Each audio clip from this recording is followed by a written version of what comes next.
Hello and welcome to Postcards from a Soul and Her Human. I'm the human Sophia. For those of you joining me, thank you for your presence. As always, it is deeply, deeply appreciated. It has been a little while since I've recorded, but that does not mean there hasn't been a lot going on. And I giggle about this often because I've been alone almost completely for the last 4 years, besides brief outings. And I don't really interact much with anyone except for my daughter and my granddaughter. And that's the way it's been pretty much for at least the last year, especially since I let go of the last of my connections just about a year ago.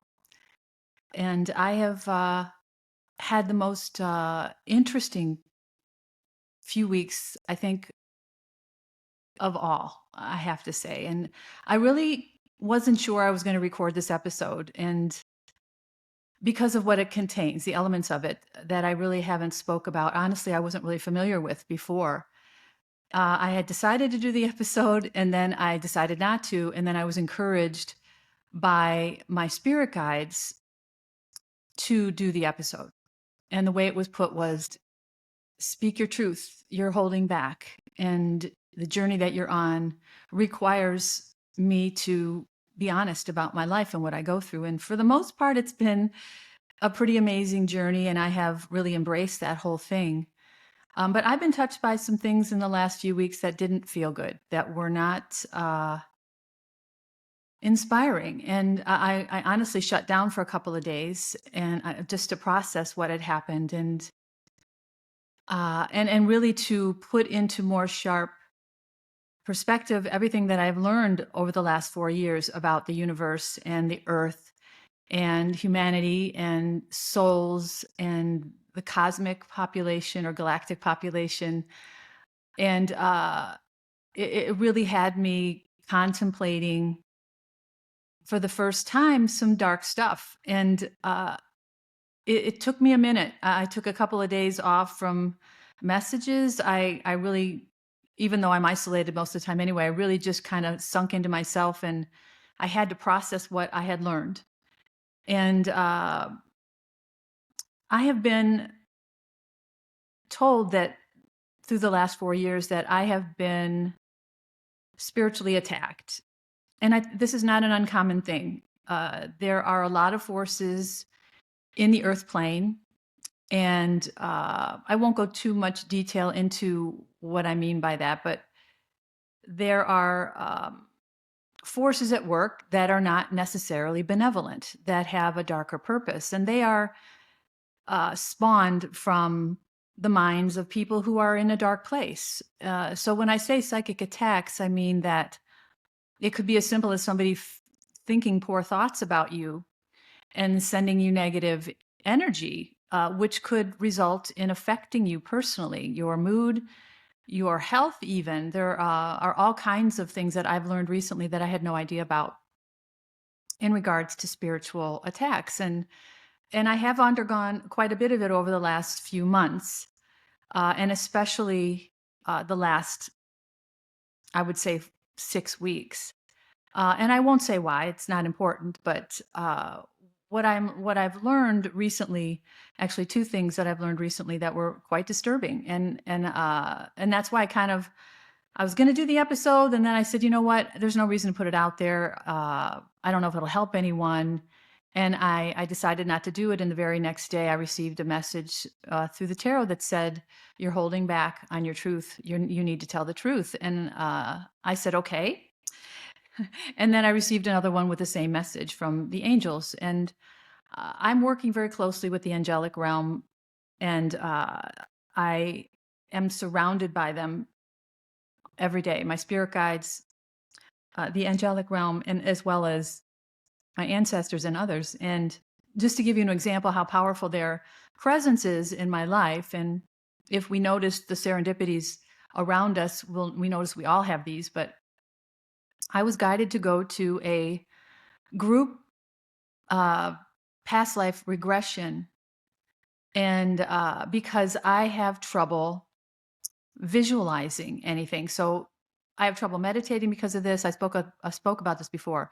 I have trouble meditating. I can't visualize. A lot of things in spiritual practice are visualizing balls of light or golden light in your body, or visualizing protection around you and all kinds of things. And I'm not able to do that. If you tell me to visualize a candle burning and close my eyes, I don't see anything. And I always thought this was kind of normal until I realized that a lot of people around me had no problem with this. And so I would sit and meditate for 20, 30 minutes, and I would just, there's peace, and I'm witnessing my thoughts, but when I try to visualize, I could never visualize anything. And a lot of the guidance that you receive about co-creating your life is really imagination and visualization. And I've never been able to visualize as far as I can remember. And during meditation one day, I said out loud, "Why can't I visualize anything? Is something blocked in my body, or is it blocked for my protection, or is it blocked because somebody doesn't want me to access it?" And I've been told very frequently over the last few months that I hold gifts in my memory, in my cosmic memory, memories of past lifetimes. And these lifetimes the memories of the lifetimes I'm meant to recover are from Atlantis and ancient Egypt. And so I have been trying my best to assist my spirit team in accessing my memories by doing meditation, by trying visualization. And finally, I was guided to go to a past life regression group. And I understood that this was going to help me connect with the memories from a past life. So I found a group nearby. I'm sorry, a facilitator nearby. And this is the Dolores Cannon method. It's QHHT, Quantum Healing Hypnosis Technique. And I had never heard of it before until I started seeing it in my social media feed. And when I start to see something repetitively, I know it's something I'm meant to pay attention to, because this is one of the ways that my guides speak to me. So I had the idea in my head, and then I received a message that told me that you're going to be going through your social media, and there's going to be a course or a class that you're going to come across that you're going to be inspired to join. I'm like, okay. Well, the next day I came across the QHHT again, and I said, okay, it's time for me to do this. And I called a local facilitator, made arrangements. There was actually a group recession therapy that Friday. I think it was a Tuesday. I called her. She's about an hour, 10 minutes away from me. And she said, it's sold out. But somebody just actually canceled, so I have one spot. So I just grinned, and I knew that was my spirit guides making sure that I can get into this group. So I'm feeling like, okay, this is going to be maybe a monumental breakthrough for me to be able to access these past life memories, which hold spiritual gifts from those lifetimes that I'm meant to use in this lifetime, is how it's put to me. And from what I understand, it's around being a healer, that I was a shaman for many of my lifetimes, and I'm meant to be in this one as well. A modern shaman was the way it was put.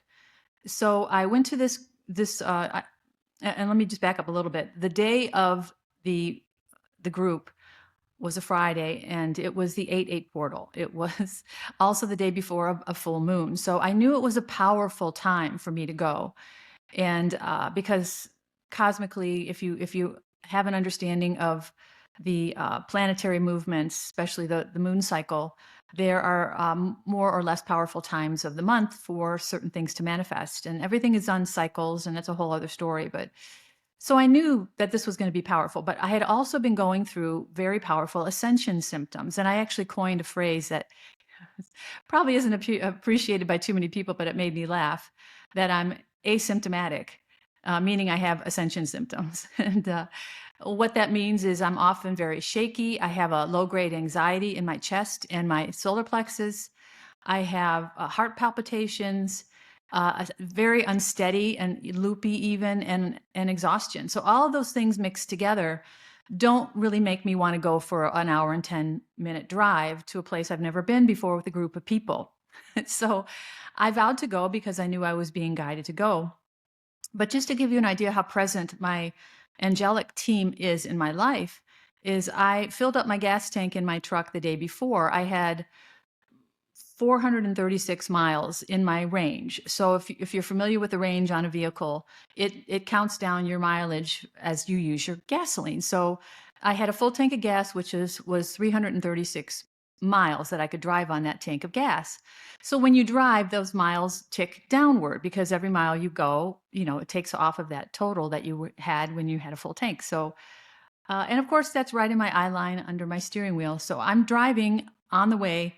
I didn't go anywhere after I filled my tank the day before. I just came home. So I imagine I had about 333 miles on my range. I got on the freeway and I had to drive through our downtown area, which is not fun, especially at rush hour, which is when I had to go. The group meeting was at 6. I had to leave around 20 till 5 and go through rush hour traffic in the downtown area, which I avoid even when I'm feeling good. So I'm driving there and I noticed that the range on my mileage was 443 miles. And it was never 440 anything. It was 336. I'm sorry, 436. It wasn't over that. So so the miles were ticking down. I got on the freeway and noticed the range was at 443, which was more than what I had started with. So I was a little perplexed, but I realized right away what was happening. 4 is an angel number, 44 or 444, and I'm very familiar with this. My guides and the angels that are working with me are very familiar that I'm familiar with this. So when they show me 44 or 444, it's to let me know that they're present. So it was a 52-mile drive, and the range on my mileage remained at 44. I don't remember what the third number was the whole way, but let's just say 443 miles for 35 of those miles. So almost the entire trip, actually, until I got off the freeway and was taking side streets to this young woman's home or her business place to do the group regression, until I got off the freeway, my range was at 44 the entire time. It never ticked downward. When I got off the freeway and onto the side streets, it went down to 300 and whatever it was, 300 and whatever minus 50 miles from where I started. It stayed at 44 the entire time. And I was laughing and giggling and so grateful. I just kept saying, thank you for showing me you're here, because I was white knuckling it pretty much the whole way there because I was so full of these, so asymptomatic, to use my own phrase there. And that's just an example of how present my spirit team is with me. And when I got to the regression, I felt fine. I got there, I relaxed. I went through the first part of the regression, and what she does, if you're not familiar with it, or the facilitator, is they put you into what's called a light hypnosis. And she does a brief introductory little ceremony, and then she walks you down into a hypnosis or a different status of your mind. It's not theta. I don't remember exactly what it's called, but to where your mind quiets enough where you can go into a hypnotic state. And I'm sitting there with 9 other women who were a part of the group, and I didn't know anyone else. And I closed my eyes and I partook in the first regression. And when she brought us back out of hypnosis, I knew that I was not hypnotized. I was unable to be hypnotized. And when everyone else was telling their stories about what they experienced, which were quite vivid stories about being in a forest and meeting a man who gave her a gift, and the way it was guided, and the gift was this, and I knew what to do with it in my life. And I was the only one who didn't have any experience at all, as far as I knew. There may have been 1 or 2 women who didn't speak up that also didn't, but I didn't have any experience at all. I didn't sense, hear, feel, or see anything. She did the second regression. It was about meeting your spirit guide. So I thought, okay, this is going to be really neat.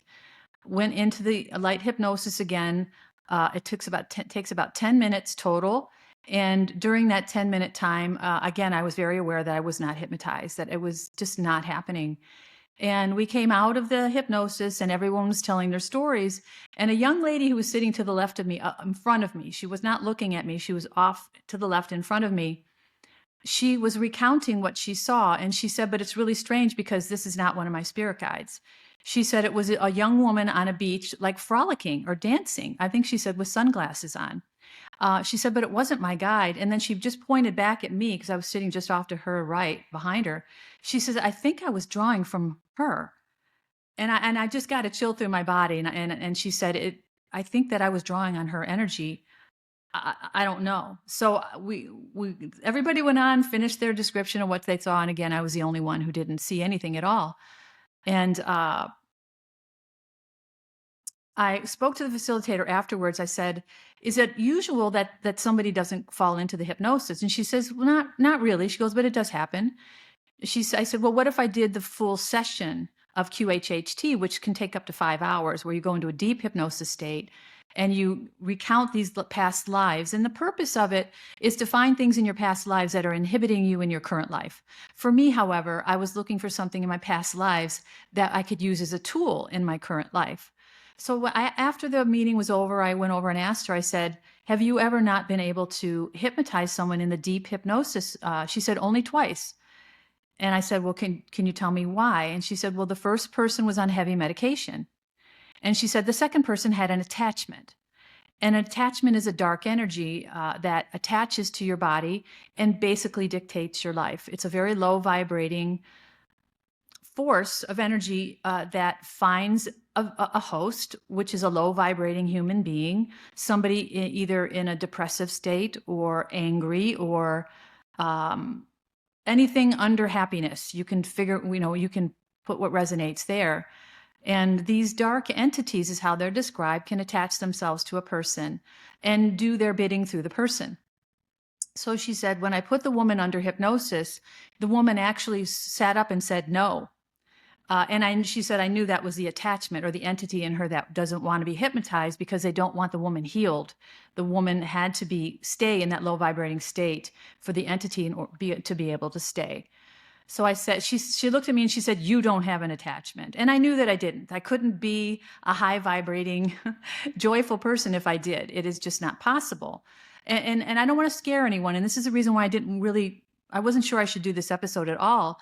But this is a reality in our world. And another thing that happens is, and I learned this recently because I received a reading that after I asked out loud after this regression, after this experience, I asked, why can't I visualize? Why am I blocked?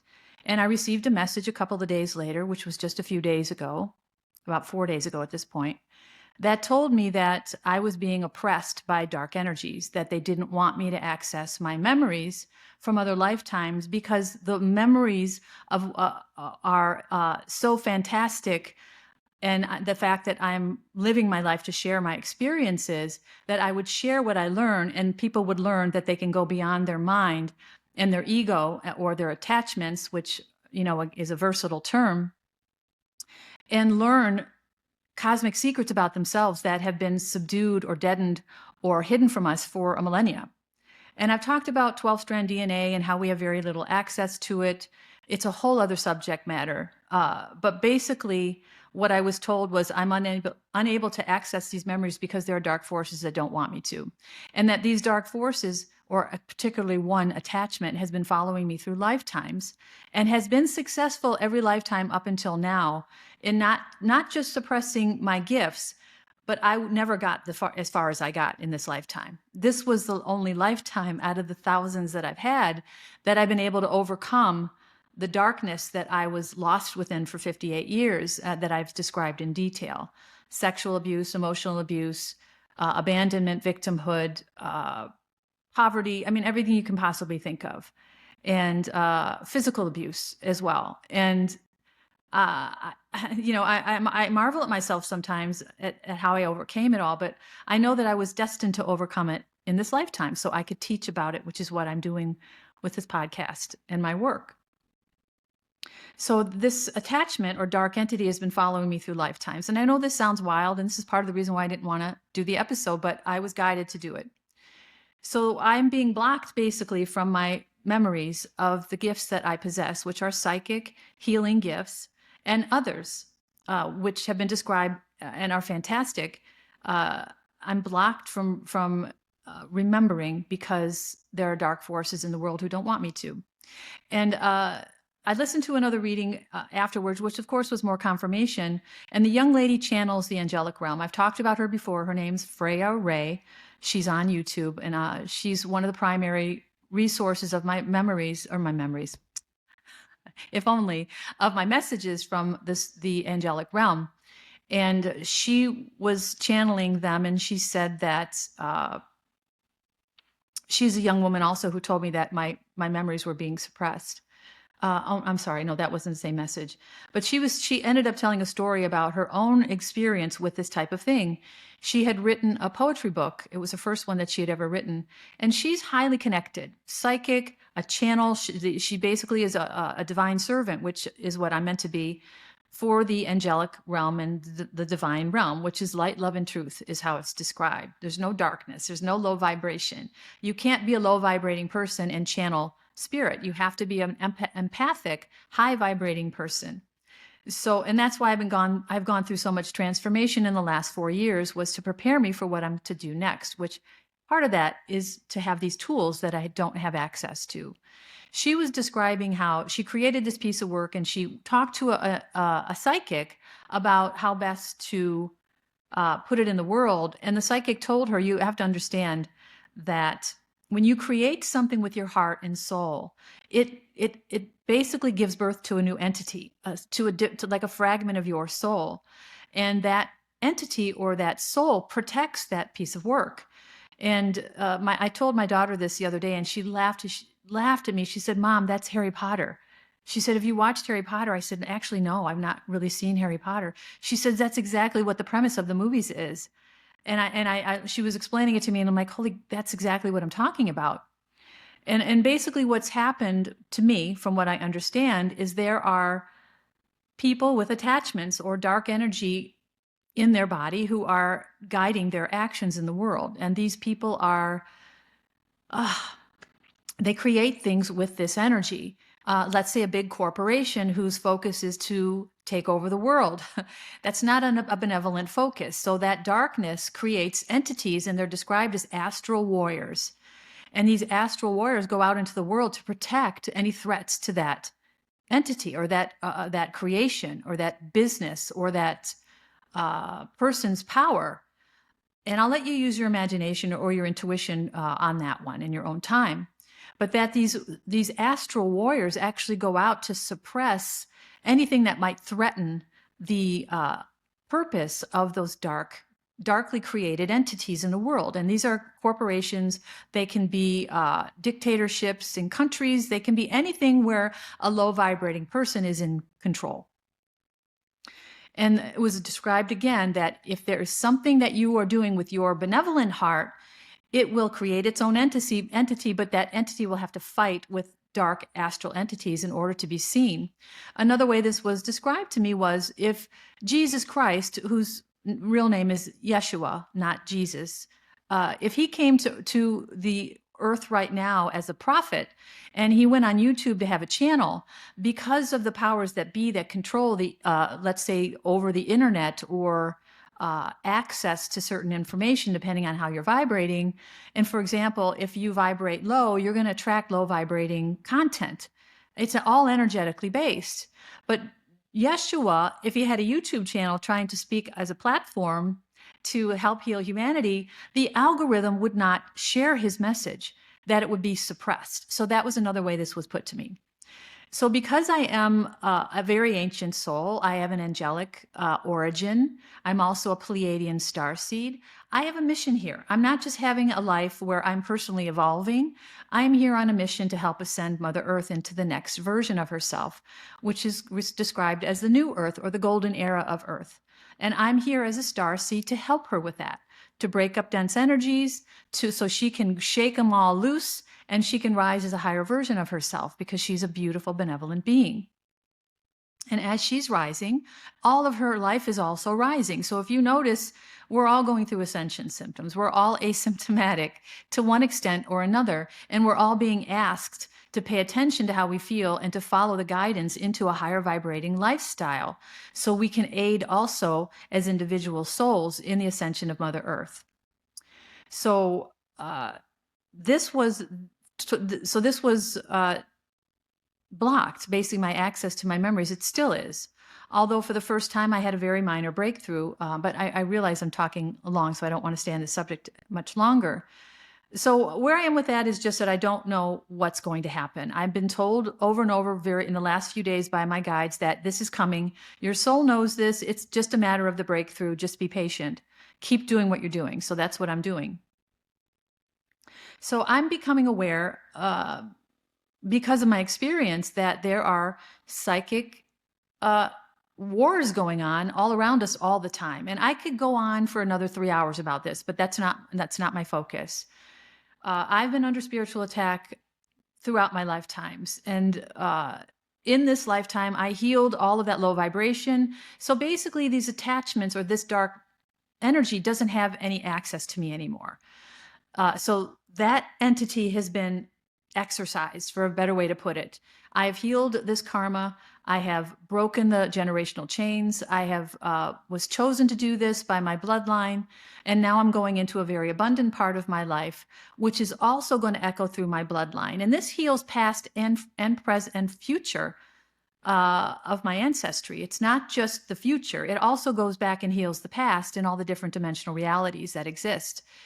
So the dark entity that's been following me around for lifetimes has been exorcised. He's gone. I am heavily protected by the divine realm, and that's no longer a thing. However, there are dark oppressive energies that are still present, and I'm still struggling with those. So I wanted to talk about that, but the thing that was really more disturbing to me that I learned about dark energy had to do with my twin flame journey, which I've talked about at length.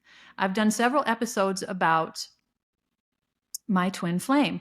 And the buildup was that we were going to meet, that we were going to have this beautiful life together in New Zealand, and we were going to do God's work, basically, is how it was put, that we are combined a very powerful energy as a singular soul that was split in two, having two separate lifetimes, I, the spiritualist, and him, the materialist.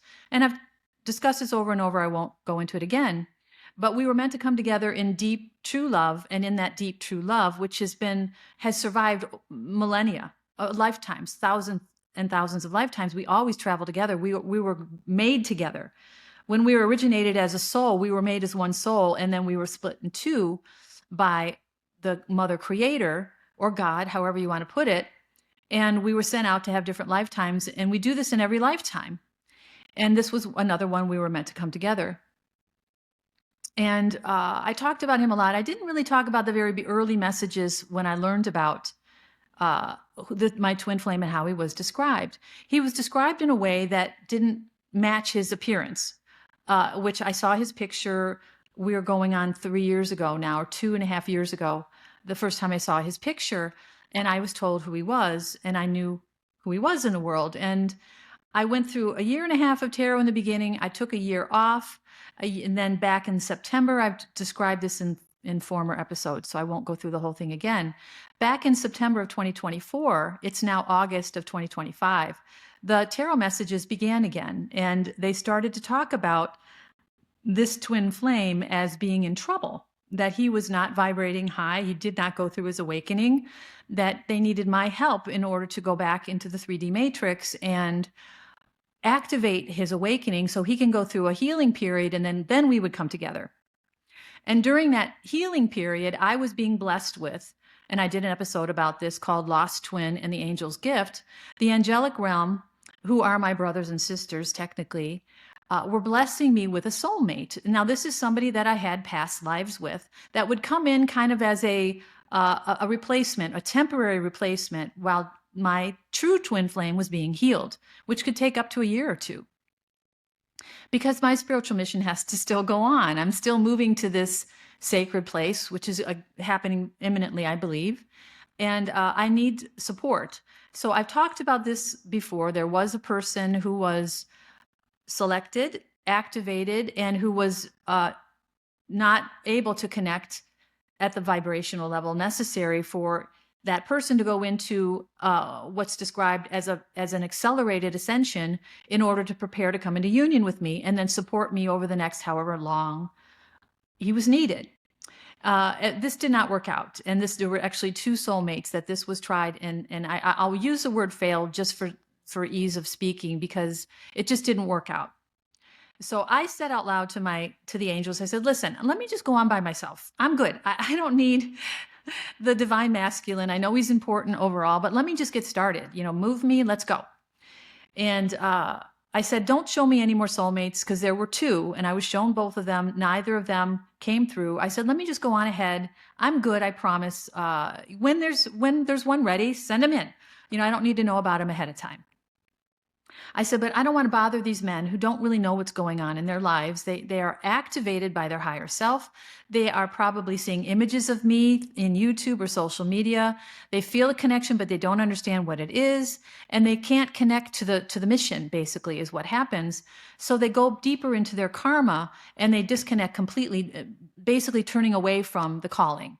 And this has happened twice already. So I said, enough. Let's just leave the men alone. Let them go through their karma. Let them heal at their own pace. I don't want to put anybody through that. So I said, just let it go. I don't want to see anyone. Even if there's somebody coming, we'll let it go. Because when somebody's coming in for me, I see their image a lot. And so anyway, I received messages that my twin flame had turned away from the connection. And so that's why I called him a lost twin, that he decided to stay in his karma. He didn't want to answer the call. The angels and his higher self and my ancestors and spirit guides could not wake him up, is how it was put. And he was stuck. And I was given the choice to whether I wanted to wait for him or turn away myself, which I immediately decided I'm not waiting anymore for any man. Basically, I said, I spent 25 years with a man who never woke up. I'm not waiting for a man who's not awake. No offense to the man. Leave him alone. Let him be. So literally a week or two later, I started to notice an image of a new person in my social media, and I immediately felt a connection. And I even said out loud, why do I feel something for this person? I said, why am I feeling something for this person? I was saying it out loud. And you have to understand, and I won't say who this person is at all, but this person's well known.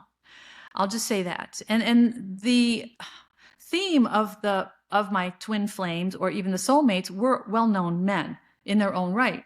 So I wasn't surprised about that, but I thought we didn't have a soulmate. I don't want to see anybody who isn't an actual soulmate. But I started to see, as soon as I saw his image the first time, I put my hand on my chest and I said, oh my gosh, this person would make an incredible soulmate. And I just kind of couldn't help myself, because I felt this deep resonance with this person immediately. And I said, okay. And of course, you don't trust your own intuition initially, because we're talking about really fantastic things. These are not everyday human experiences. I'm looking at a person who might be a soulmate, who might come into my life. I don't really know. So I'm like, okay, fine. I let it go. The next time I go into my YouTube channel, which is where I get my tarot messages, I see this person again. And then of course my intuition is just spiked, and I immediately knew this person has something to do with my future. But I don't know who he is. I feel this incredible magnetism towards him, but I don't really know anything else. So I let it go, although I had said out loud a couple of times, is this somebody in my future? And then the reading started up again. Your soulmate's coming in. Your love is coming in. The person who's going to be your divine masculine to my divine feminine is coming in. And what divine means in regard to masculine and feminine is just a higher purpose soulmate, somebody who is coming into your life not to teach you karmic lessons. Somebody's helping you with your mission. And from what I started to hear now is this person was described as my early twin flame was described very early in the tarot, in the first year and a half, at the very beginning of my healing and awakening. And I was a little confused. I'm like, well, wait a minute. I thought that my twin flame was the most major connection I could possibly have. If this guy's a soulmate. And I started to receive messages that he's a twin flame. And I said, well, I'm confused. What does that mean at this point? And you have to understand, when you're go through these ascension periods, and I've been going through them one after another, I keep being told that my intuition is being exploded, and my third eye and my crown chakra. And what this means is my ability to connect with source energy, the benevolent beings who are guiding me, which again I described as the angelic realm, my ancestors, ascended masters, gods and goddesses, deities, other ETs, my spirit guides, there are dragon guides, there are other animal guides. They're all guiding me towards this mission, this next phase, which will start after this move. And apparently the divine masculine is very important. He's a crucial part of this.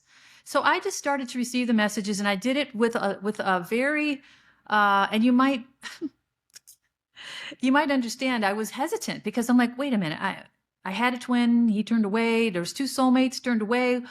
I'm not investing into this until this person walks into my life. So I said out loud, I said, I don't want to see any more about this person. If this is meant for me, I'll know when I meet him. And I don't need to see anything about him. I don't want to know what he's going through because I'm getting messages about who he is in his life right now. And I said, I don't want to peek in on him. It's none of my business. Let him be. I'll know him when he comes into my life. I know what he looks like. You showed me what he looks like. He's a very well-known person. And I said, okay, so let it go. I don't want to see any more messages. I'm kind of jaded, honestly, because I've gone through 3.5 years with a twin flame who never came into my world. And then 2 soulmates subsequently that also turned away. I'm like, you know what? Feeling a little rejected. Can we just not show me anymore? When the man is ready, he'll come in and then I'll know. I know what he looks like. So, I do view messages every day. It's it's a crucial part of my guidance since other parts of me are closed down. And there he was again, and then again. And then one day there were literally, I actually took screenshots of them. There were 2, 3, 4, 5, 6, 7, 8, 9 or 10 of his images on various video content and clips, shorts from YouTube, all over the place. And I said, okay, what's going on? And I'm kind of laughing. I said, what is going on? I thought we agreed that I wasn't going to see this until the person's ready to come in, because it might be a month, it might be a year. I don't know. I don't need to know who he is or any more about him until he comes into my world. I'm focused on the move. I'm focused on recovering my memories. I'm focused on my girls. That's kind of where my focus is. I've had enough of the guys for now. And I was laughing. I said, this is just enough, Well, anyway, what ended up happening is, oh my gosh, this was so strange. Is let me back up just a little bit. The ex-twin flame, who is turned away, we're no longer connected energetically. His energy's been cleared up from mine. It still shows up very often in the tarot readings as a karmic.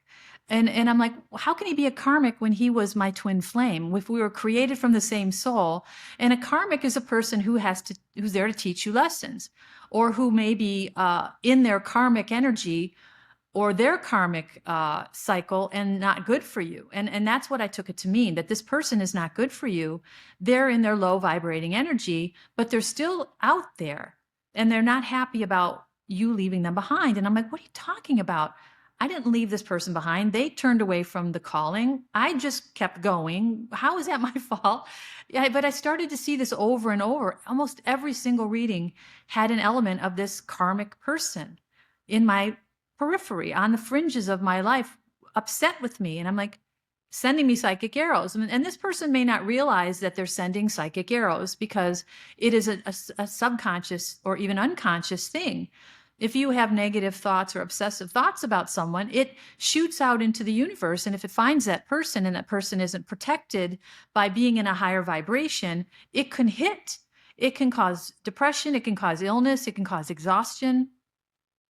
All these things I've been warned of. And there's one other person in my life who I left behind, who is also described as a karmic and I'm shielded from psychically, but is still angry or upset that they were left behind in my world, which was part of me disconnecting from people in my actual life that I had to do over the last year. So this ex-twin is described over and over as a karmic. I'm like, how is he a karmic? It doesn't make any sense. So oh my gosh, what I had what I refer to as a claircognizance revelation. in regards to this new soulmate, this person that I was now seeing over and over, this brand new person, this well-known person. I had an epiphany about them. And I understand that my psychic gifts are exploding. So I've had visions about things that if I told you, you wouldn't believe me about the future. And maybe I'll talk about them one day, but not right now. So I'm having these very powerful psychic visions is basically what is happening. And I had a psychic vision that this new person was actually my twin flame. I said, this person's my twin flame, but how is he my twin flame? And then I saw something in my social media. And if you're a psychic person or a very intuitive person, you'll know what I'm talking about. There were 4 different videos. It was just like a panel. You know, when you look at your YouTube channel, there's all this recommended videos and it's on a grid. Well, there were 4 in a row, or 3 of them that were in a little section of the grid. One was an image of this person, this well-known soulmate that I understand he is. The one next to it was just the thumbnail said, that the contract has been signed, now comes the meeting. And the one below that said, God has bent the rules for you. And I knew instantaneously what that meant, that this man, this future soulmate, was refashioned or modified energetically, cosmically by the angels and our ancestors. You know, we're both, well, I'll explain that in a minute, to be now my twin flame. And what that means to me, and this is a very big thing, is that we have the same core frequency now. It's not just similar as soulmates are, it's the same.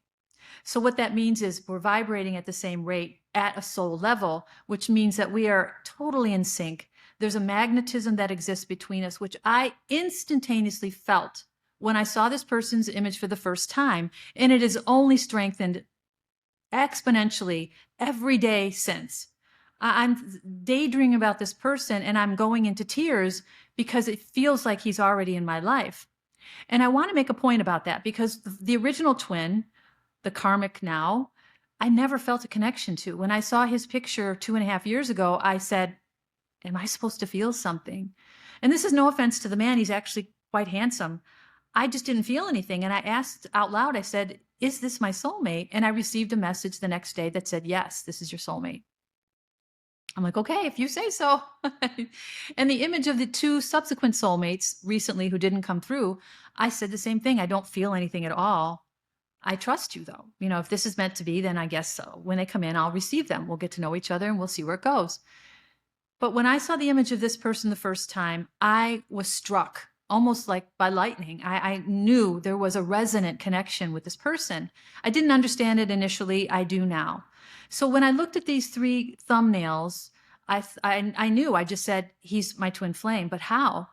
And then I knew that he was refashioned as my twin flame. Somehow the angels bent the rules of the universe, and God, who I believe is an ascended master, the creator of the universe, is feminine. It's not a person or an image of anything. It's consciousness. It's the singular heart. This is what I feel is true. God is an ascended master, as well as Yeshua and Mother Mary Magdalene and Merlin, and there's 10 others.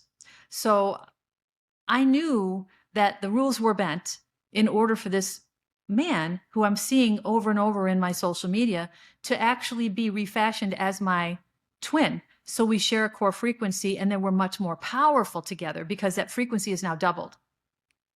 I'm like, okay, I now know this. I don't know how I know it, but I just know it. So I'm like, okay, this guy's my twin. Okay, I'm not really sure how that works, but I'm going to trust you. I know you guys can bend the rules. I'm not going to worry about it. So I'm operating as this person is my twin, and I'm seeing more and more images of him every single day. It's not gone away. And so I've accepted this, and I'm not going to lie. When I see this person's image, or when I hear him speak, which the first time was just yesterday, I broke out into tears. I was overwhelmed with emotion. And I'm thinking to myself, Mother, how is this happening? But what I understand now, and what I would learn, I would understand why. Oh my goodness. I received a reading, and this was what put me off of the readings for a couple of days. This was the message that I received, was that this dark entity, or this attachment that's been following me around, has also attached themselves to other people around me. And I won't describe this in detail. And this is one of the reasons why I didn't want to do this, but I was guided and encouraged strongly to do this episode, so I'm going to do it. That there's a dark energy at work here, and that what I learned through a message, and this is a very powerful tarot reader.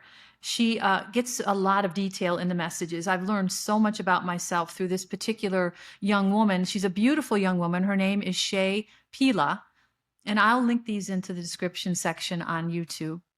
She is a very powerful tarot reader, and Freya Ray is a very powerful tarot reader and channeler. She channels the angelic realm. And these are two primary sources of information that I receive, as well as Amanda on the Connected Conduit, which I've also talked about. But I was told in a reading very recently, which sent me into this spiral, that my twin flame, or the one that was represented as my twin flame, was a false twin. And that this dark energy that's been following me had manipulated this in order for that to appear like my twin, so I would be distracted away from my actual twin. And again, this is the psychic warfare. This is the spiritual warfare going on with dark energies who want to suppress bright lights or beautiful, benevolent energies in the world. And make no mistake about it, the light is winning. Just let me tell you that. I would not still be talking to you if that weren't true. So what I learned in that reading was, and it was a very brief message, it showed a picture who was described as a karmic, a tarot card. This is a karmic, and they were been represented as a false twin. And then she pulled up another picture who was described as the emperor, or the emperor card. This is your true twin. This is the one who's coming in. This is the one you're meant to be with. And I took it all in. I finished the reading and I sat by myself. Well, I'm always by myself. I sat in quiet and I just processed what I heard, and I knew it was true. And again, if you're intuitive or you're psychic, when you hear something that's true, it resonates like a bell. You can't unring it. You just know that it's true. So when I heard this, I knew this was true, that this person who I have been in a, in a psychic relationship with for the last 3.5 years, who turned away. Now I understand why he turned away. He was never my twin. He was never intrinsically connected to me. We never had a psychic or telepathic connection as it was described that we had. So when he was possibly bombarded with images of me, possibly my podcast videos or my social media posts or whatever, he didn't know anything. He just knew that this person is always in front of him, and he didn't know what it meant. I am not blaming that man. That man is an innocent victim, as I was. We were both manipulated by this dark energy. I thought this person for 3.5 years was my twin. I focused on him. I put my energy into this connection. And it turns out in this, after he turns away, after I disconnect from him and I'm heading on my own, that this person is now described as a false twin. I had to turn off social media and the readings for 2 days and go into an isolated phase in order to integrate this. I was first relieved. I said, you know what? Good. At least that explains why there was no connection. At least that explains why he turned away. He was never emotionally or spiritually connected to me. Of course he wasn't. He was being probably terrorized into trying to, to feeling that he was my twin. So we would come into union. I would be with a false twin for the rest of my life. And I wouldn't do the work that I came here to do, which can only be done with my true twin, that the same core frequency requires. So at first I was relieved. I'm like, okay, well, that explains that. I feel good about that. And then I thought, man, I feel manipulated. And it brought back memories. They're no longer in my body. I'm not controlled by my past experiences. That was what the healing was for, and all the transformation and ascension I've gone through in the last 4 years is I don't identify as a victim. I don't identify with what was done to me, the abuse that I suffered with my ex-husband, who was a narcissistic, emotionally vacant person. I don't identify as a victim anymore, so that doesn't affect me. However, I still remember it. So I'm thinking, okay, I spent 25 years with this. I come into my healing and almost immediately I'm connected with another narcissist, a karmic or a dark entity is a more technical description of what this energy is. This energy trying to keep me from coming into union with my true twin flame, who is this person that I'm now seeing all over my social media, who I intuited was my twin flame, but it was being told to me through those 3 thumbnails that the contract's been signed, now the meeting's coming, and God bent the rules for you. And the 3rd block was an image of this person, biggest day. I knew he was my twin. And what this happened before this reading about the false twin, was my spirit guides preparing me for what was coming. First, I had to accept that he was my new twin flame, which I had. Now I knew, oh my God, I'm stumbling here. Now I knew that my intuition was correct. I'm being validated through these 3 thumbnails on YouTube that yes, he is your new twin flame. I assumed he was new. Somehow they refashioned this beautiful, beautiful man. And I don't mean just on the outside. This man is beloved. He has my heart and soul. And this is why I felt such a deep magnetism to him the moment I saw him, and the way you're supposed to feel when you see your twin for the first time. Now I understand why I never felt anything before. I just kind of went along because this is what I was told was going to happen. It didn't feel anything. But this lovely, benevolent man who is meant to be in my life is my true twin flame. They had to get me on board with the fact that he was a twin flame. And then a few days later, I received the message that this is your false twin. And this was a dark energy that's been following you through lifetimes, who terrorized this person to come into union with you. And I use the word terrorize because this person was victimized as well as I was. I was manipulated, both of us were. So this karmic ex-twin who's out there has no idea that he is not connected to me at all. He has no idea that he has suffered through this manipulation as I have. And he's out there possibly angry at me because he thinks that I turned away from him when he couldn't turn towards me, thereby abandoning him. He has no idea, and neither did I, that it was all a manipulation. And this is the dark side of spirituality. This is a dark side of, not spirituality, of the earthly realm, actually of all realms. There are species or beings or races of other worldly beings who are low vibrating, just like on Earth. There are low vibrating people and high vibrating people. There are low vibrating ETs. There are high vibrating ETs. So this energy exists as a polarity all over the universe. And we all have that polarity within us. It is not dark and light. It is a scale. So darkness turns to gray, and then it turns into the pinks, and then the whites, and then it's bright white. It's a scale, a sliding scale. We all have this scale in our body. It's our polarity. It's necessary for us to grow and evolve in the human form or in any incarnation. Without the darkness in us, we have nothing to fight for to go towards the light. You can't just come in as an enlightened being. Then there's no point in being here. So this exists all over the universe. And there are beings or entities who are here with that express purpose to suppress light or truth or healing. And if you are coming in as a starseed or a light worker or a grid worker, you understand what I'm saying. We came into this lifetime at this particular time in the history of Earth, because Earth is about to split apart into 2 vibrational realities, the 5D or even 6D, and then the lower vibrational 3D. The 3D matrix is how I describe it all the time. And I don't know that there'll be 2 separate worlds. That's been described that way, that the low vibrating will stay in the old one and the high vibrating will go into the new one. The low vibrating will have a choice. Once they see everybody go to the high, they can change their ways, change their thoughts, change their vibration, rise to the vibrational quality necessary to transition. This has been described a zillion different ways for me, and you have to understand this comes through my social media every single day, not just messages from my guides, but information from benevolent beings from other star systems that come by way of transmission through my social media. I share many of these on my Instagram and Facebook pages, but this is what I get every day. This is how I'm being guided.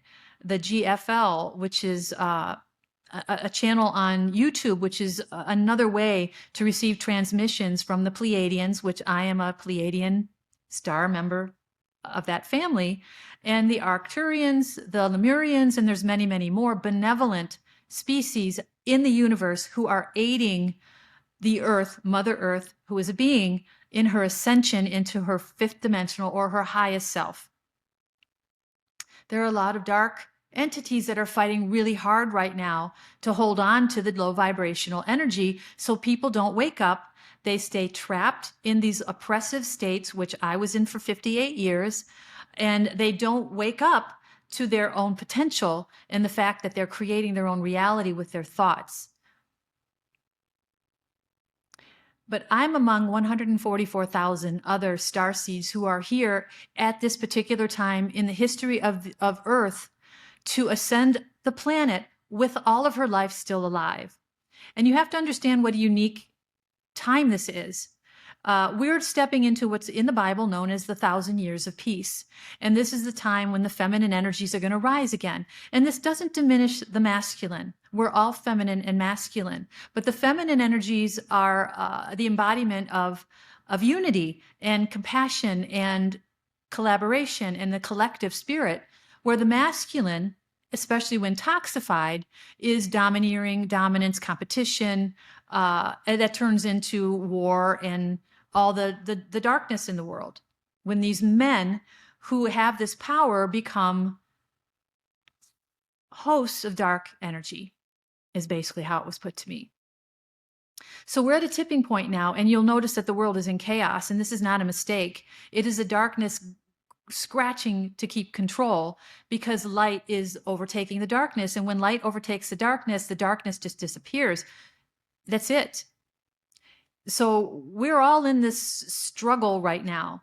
But me as a starseed and an angelic soul, I am receiving a lot of information about it because it affects my mission and my journey. So this false twin is this person who I thought was my counterpart for 3.5 years, who now is described as a karmic only because he's not connected to me spiritually at all. We have no connection at all, but he may feel anger towards me because he's not part of what my ascended life, where I'm going, which is a very abundant future, with the twin flame who is actually my exact match spiritually, emotionally, mentally, energetically. That is undeniable. Every time I see this man, I cry. There's the magnetism. I did not feel that with this other person. So I feel terrible for this man who's likely angry at me, sending me psychic arrows, because he's in every single reading as somebody in my past who's angry at me. It's him sending me these psychic arrows that I'm very well protected from. They don't affect me. But he is an innocent victim of this as well. We were both manipulated by dark energy. And I was hesitant to talk about this because, first of all, it's so unreal, but it's such a reality in our world, especially now. And I believe that I was guided to talk about this, actually strongly urged, because we're at such a tipping point on the earthly plane, or on Earth, where there are so many beings here trying to help ascend lower vibration in people and the Earth by breaking up density, by activating people to heal, by exposing this information all over social media, which I'm sure I'm not the only one seeing it, that the world is evolving and we have to evolve with it or we're going to be left behind. This is everywhere. If you're not seeing it, pay attention, you'll start to see it, because your soul will start to show it to you, because we're all meant to ascend. It's not just me. I'm not even a human being. I mean, no offense. I'm in a human form, but I'm a star being from another planetary system. I don't exist here as a permanent fixture I don't keep evolving here over and over as a human soul. I evolve here when necessary. And now it's necessary because my help is needed, as well as 144,000 others. And one thing I learned, I knew or thought I knew about my ex-twin was that he was also a starseed. He was also Pleiadian and also angelic. We're the same soul. Well, now I'm hearing this about this new twin flame. And I'm sorry, he's not a new twin flame. The original or the actual twin flame is this benevolent, lovely, kind, generous, extraordinary man who, when I hear him speak in a video, an interview with him, I cry. And I know that is not, and I had to check myself with this because the person is well known. And I thought, okay, I've known who this person is most of my life. Is there something going on that's outside of like a spiritual connection? Am I feeling something because I know who he is? And I had to really examine myself, and I'm like, no, it's not that at all. I am not a celebrity chaser. And this is funny. This is something you may not know about me, but I'll share it. And I know this is part of my soul's design, so I would not get caught up in things that weren't meant for me. Is I love movies, especially romantic movies, and there's a particular show that I watch now, which by no coincidence, the latest season just dropped. It's called Outlander, and it's about this Scottish man and this English woman who she falls back through time, meets him back in the 1700s. They fall in love because they're twin flames. And it's a story about them in this other time and what they go through. But they have the most extraordinary love connection that I've ever seen in my life. And I thought my twin flame, this was more than 3.5 years ago before I knew who I thought he was a Scottish man, because this person, this character that was played by this Scottish man had such a powerful resonance with me. I thought, oh my gosh, my twin flame must be Scottish. I feel so connected to this character.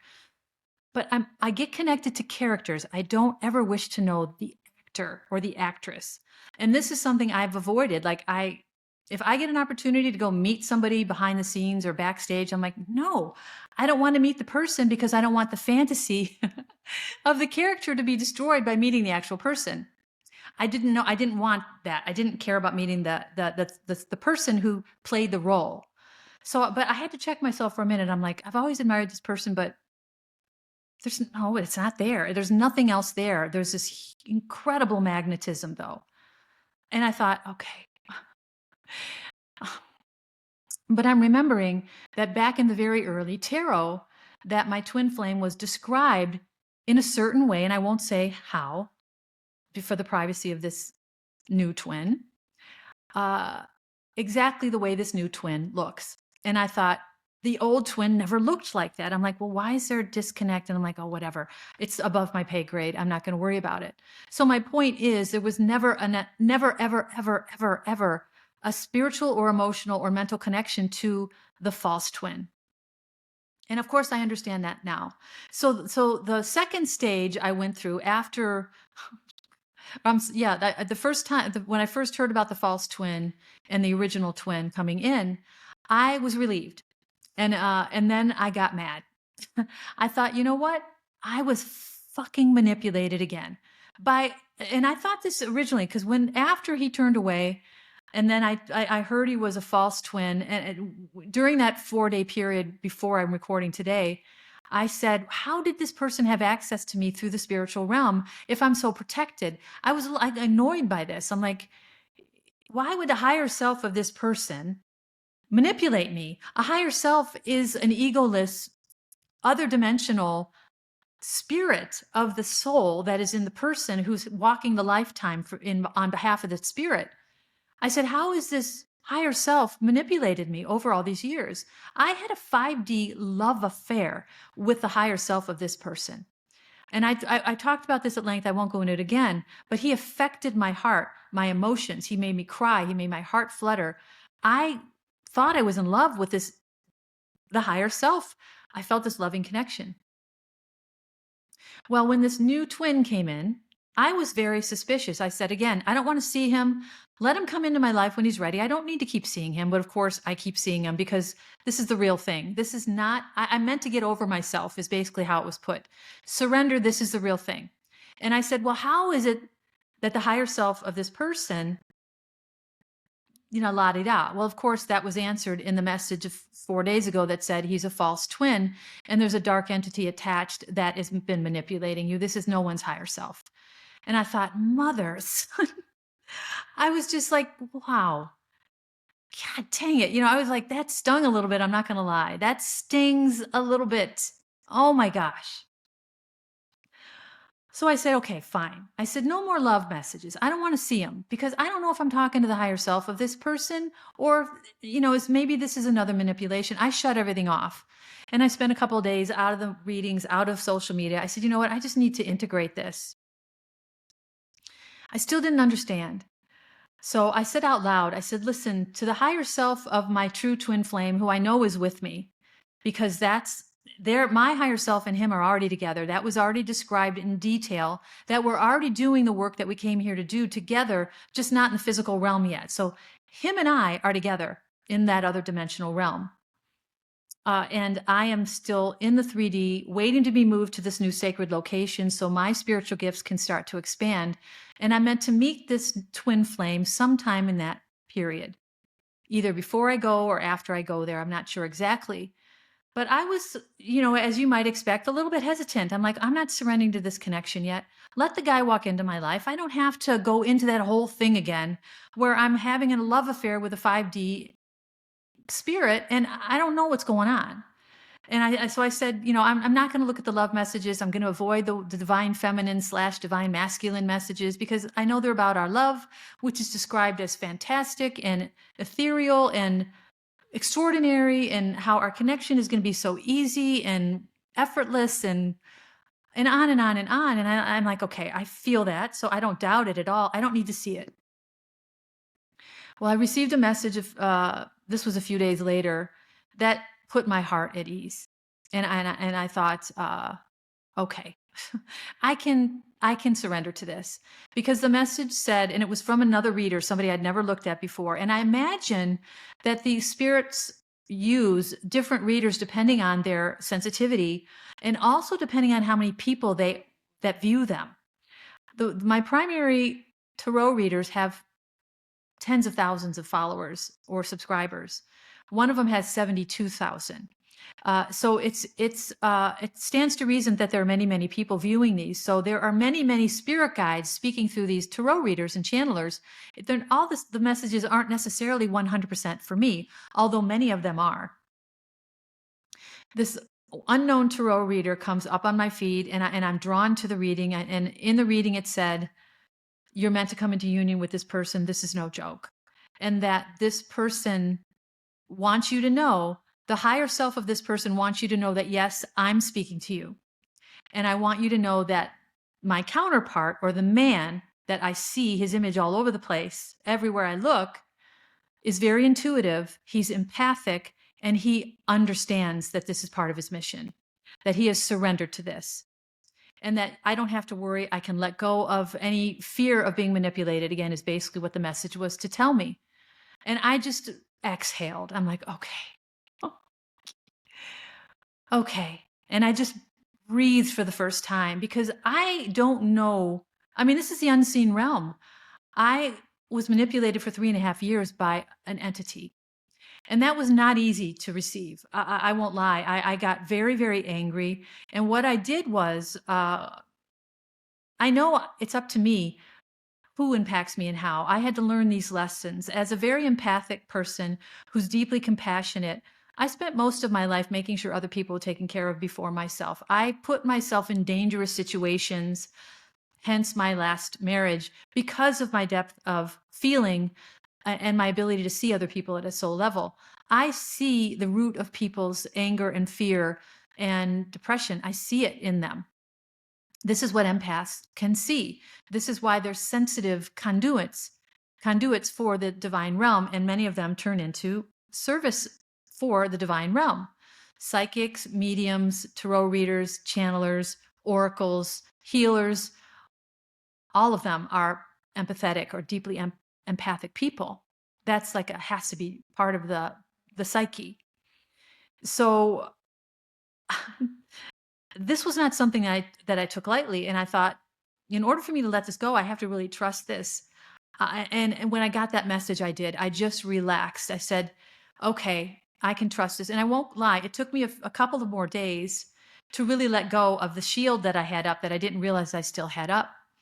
I don't know what this person knows about me. I imagine they also see me regularly in their feed. They may also feel this magnetism to me. I don't really know what the other person's feeling. All of the messages say that he does, and he is coming in. I hesitate to give the timeline because it's really divine timing. I imagine it's going to be when he's ready, but that's been described in the next 2 to 4 weeks. I don't know if that's actually true. I'm meant to move, I believe, within the next 2 to 4 weeks to this new location. which is a sacred place, a higher vibrating place. And I've learned a lot about him that I won't talk about. It's personal information. But my point is I feel an extraordinary connection to him. I mean, and I had to really examine myself several times because, like I said, he's a well-known person. I'm like, is there something else? Is my brain telling me something that my heart's not feeling? No. And I kept rechecking myself. No, nope, it's not that. And finally, I just gave in and surrendered to it as well. I said, okay, this is my twin flame. This is the person I'm actually meant to come into union with, who has been either delayed or obstructed by the time I spent with this karmic, who is not karmic. He's just somebody who doesn't owe me anything, who I owe nothing to. We have no connection. But I've been distracted for a long time by a dark entity. And I've been told that this dark entity has used other people in my life who I won't say who they are. I know who they are, to get to me, to try to dim my light, to get me to not have confidence in my path, which was shown to me very clearly during the last 4 years, during my awakening period.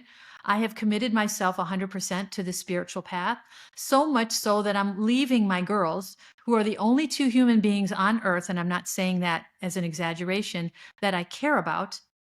And I don't mean that against anyone from my past. It's just the truth that I have a deep love for. I'm leaving both of them behind to go to this new location, which is 3,000 miles away across an ocean.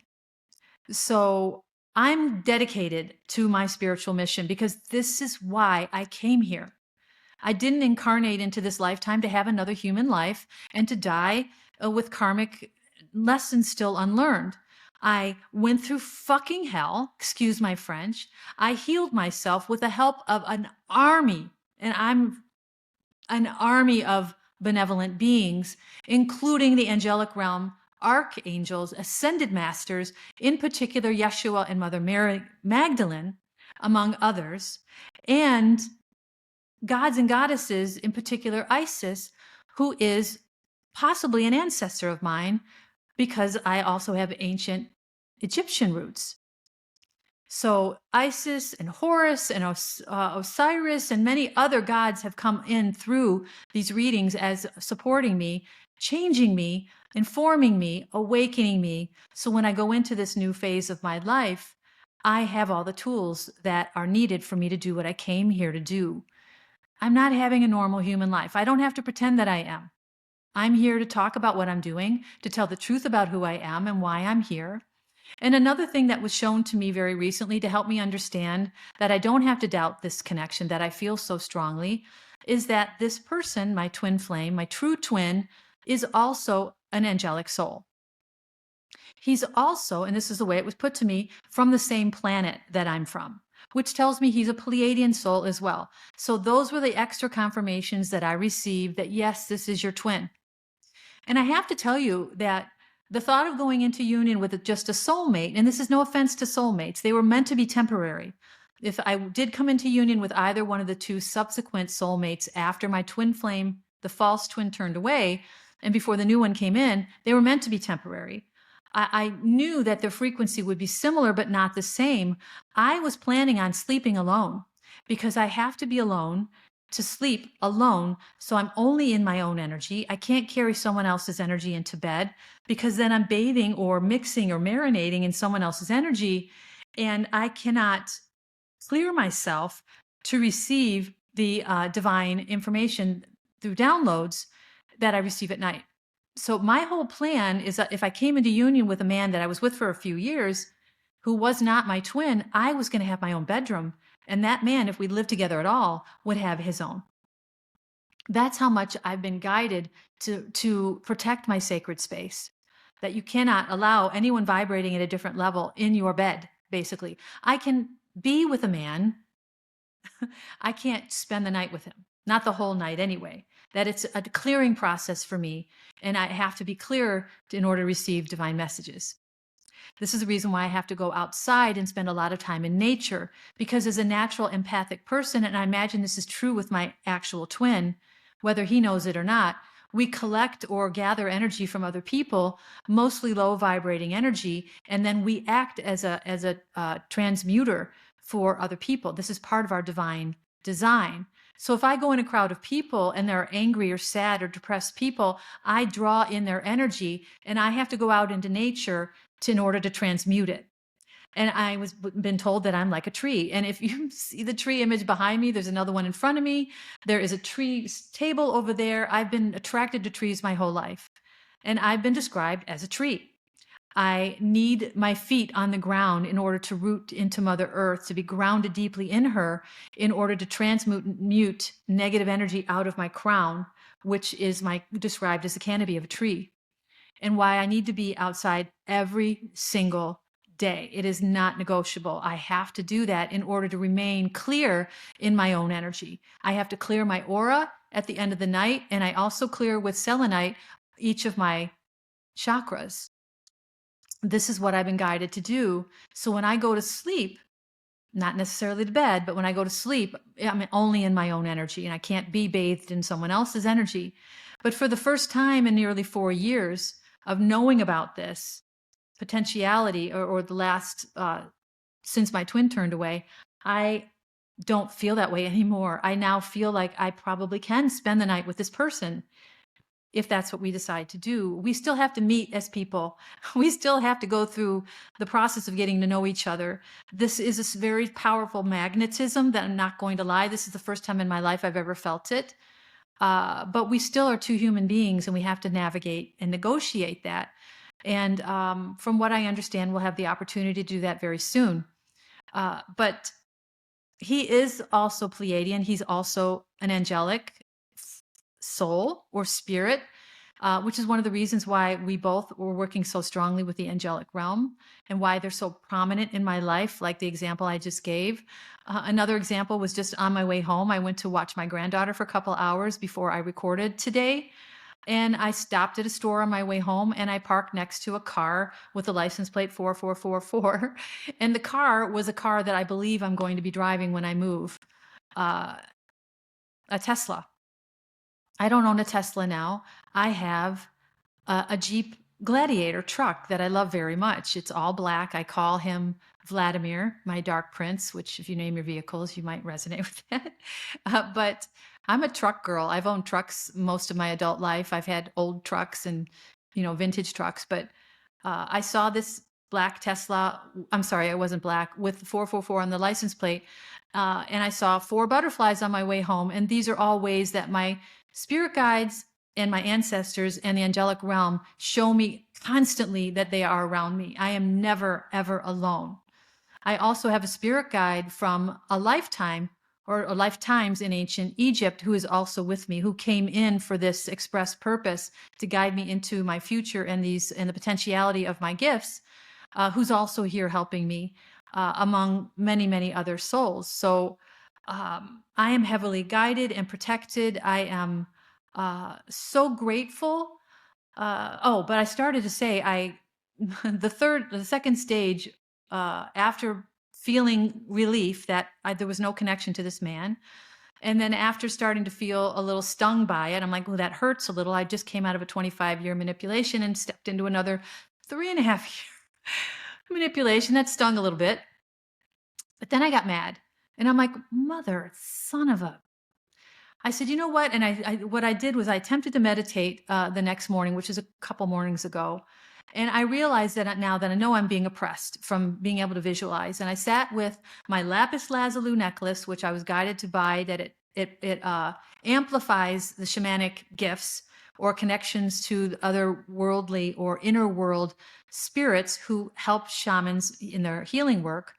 I also have 2, they're called desert. Oh boy, I can't remember what they're called, but they're nuggets. I refer to them as nuggets. They are formed from millions of years of being rolled in the sand and water, and they are from the Arizona desert, where I have human ancestry, American Indian ancestry. I have an American Indian spirit guide who sends me messages about the American Indian culture every day, reminding me of who I am and what I'm embodying as far as my connection to Mother Earth, keeps me tuned into Mother Gaia.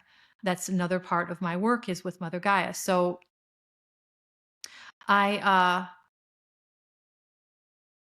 have these, I call them nuggets, but they're desert, I can't remember what they're called, forgive me, but they're made out of sandstone, and it's from some sand being tumbled. They create these little, they look like nut size um, spheres. And I was guided to get them. They're called shaman stones. Shamans use them to connect with the other realms as well. So I have my shaman stones in my hand, my lapis lazuli around my neck. I have a huge crystal like this big that I keep on my mantle, that I use when I do my energy work in the mornings.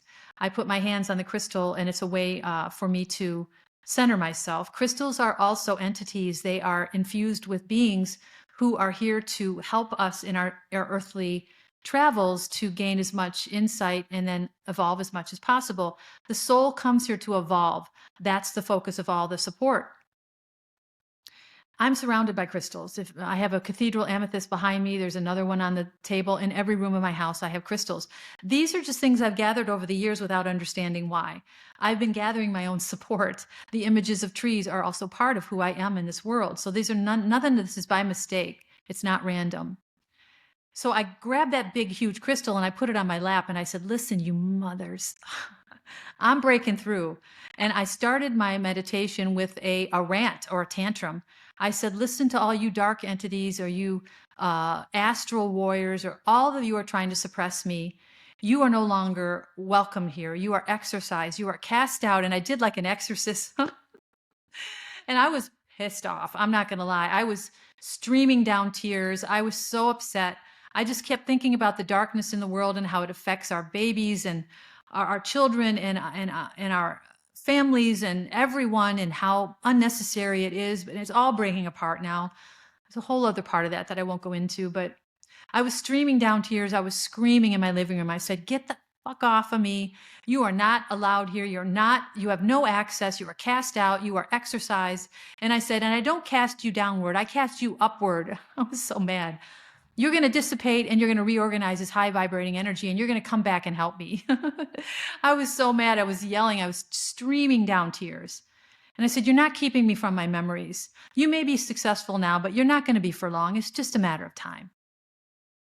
And I went into a meditation and I wasn't able to visualize again, but I said, don't worry, I'm a very patient person. I have a lot of time. I'll wait this out. And it's so funny because the next day in the readings, it was all over the thumbnails.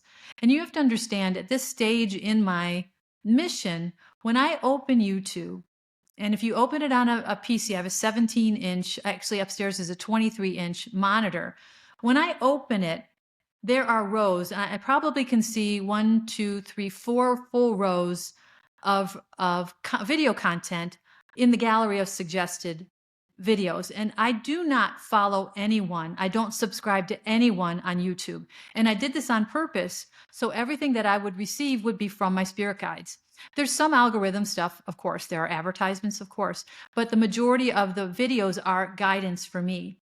And I can scroll through that grid, which goes on and on and on and on. And let me just say, I'm scrolling with a mouse on a 23 by 12-inch monitor. I can go 10, 12, 14 times, and every single video is message for me. Every one of them. Either a tarot reader, a content creator, of images of two primary masculines that are coming into my life. One, they're both described as divine masculine. One is romantic, who is my twin. The other is a future business partner, who is also a very well-known person, who is also all over my YouTube channels and in my social media every single day. So I know who this person is when he comes into my life. So this is a primary resource for me to receive messages, and my spirit guides, ancestors, ascended masters, God, Yeshua, Mary Magdalene, archangels, all of them use this to speak to me. That's how prominent the guidance is that I receive every single day. So I go in there twice a day, once in the afternoon, where I can look at a full-blown picture of the YouTube channel so I can see messages that are displayed throughout video thumbnails, like I saw when I knew that this person was my twin flame by the other two thumbnails that were alongside the image of this person. And at the end of the day, before I go to sleep, I look again and I receive up to 6 of them a day. I could look at 20 if I wanted to, but it's too much. I can't take it all in. This is how massive it is what I'm doing here. And I'm not saying that I'm special at all. I'm just saying that this is what the darkness wants to avoid. Anyone who's on a mission to uplift humanity, they don't have to be a starseed. They can just be an inspired person creating loving content, healing content. They don't have to be a starseed. They don't have to be an ancient angel. Uh, Anyone who's doing that is potentially spiritually attacked. But I just want you to know that they're not winning. They can't. That there's so much power on the planet right now with these 144,000 star beings. They're activating the crystalline grid on across Mother Earth, which is there are certain sacred places all over the world that are highly activated. One of them is Yellowstone Park, where you may have seen recently that there was an animal exodus from Yellowstone Park, and people are worried that the volcano is going to erupt and all these other things.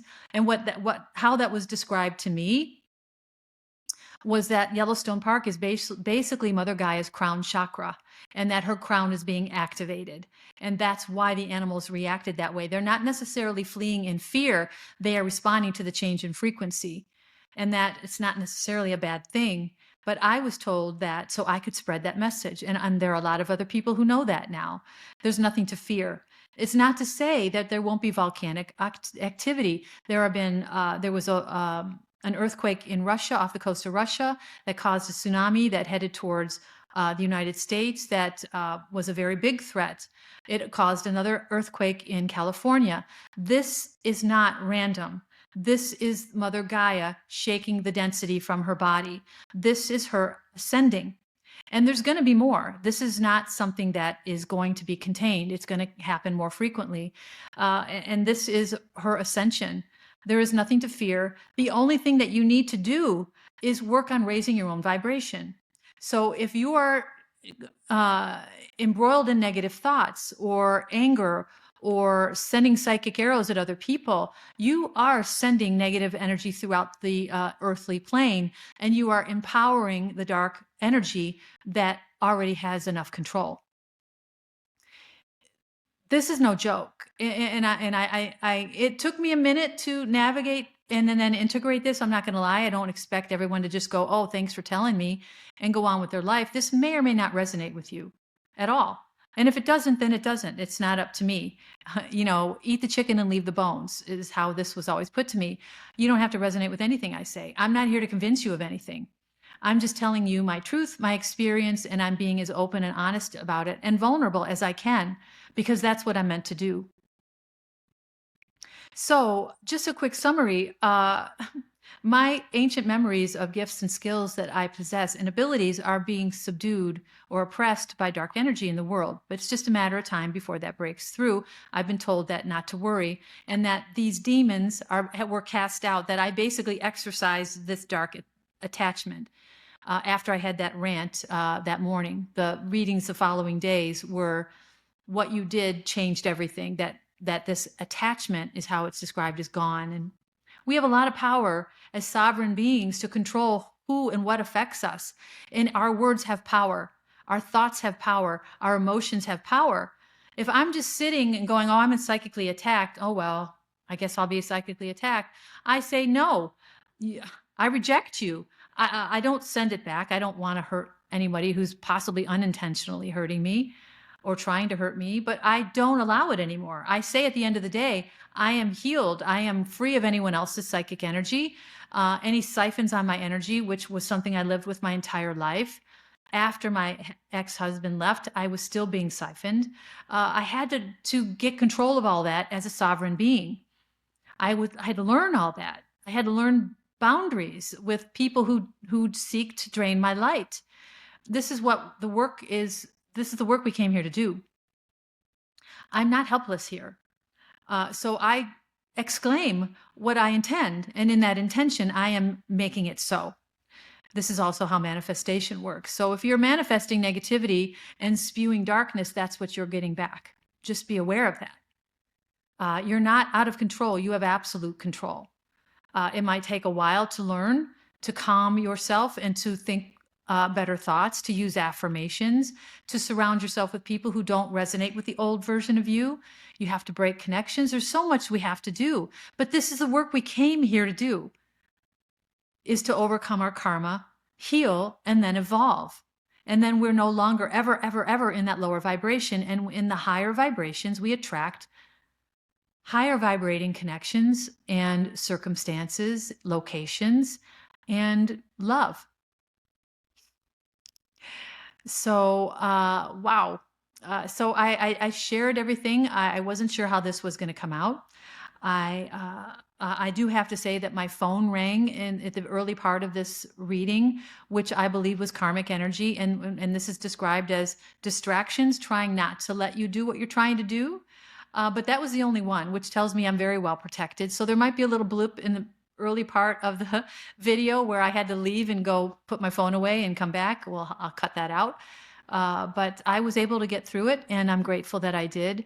If you have questions or comments, feel free to leave them on YouTube. I appreciate your you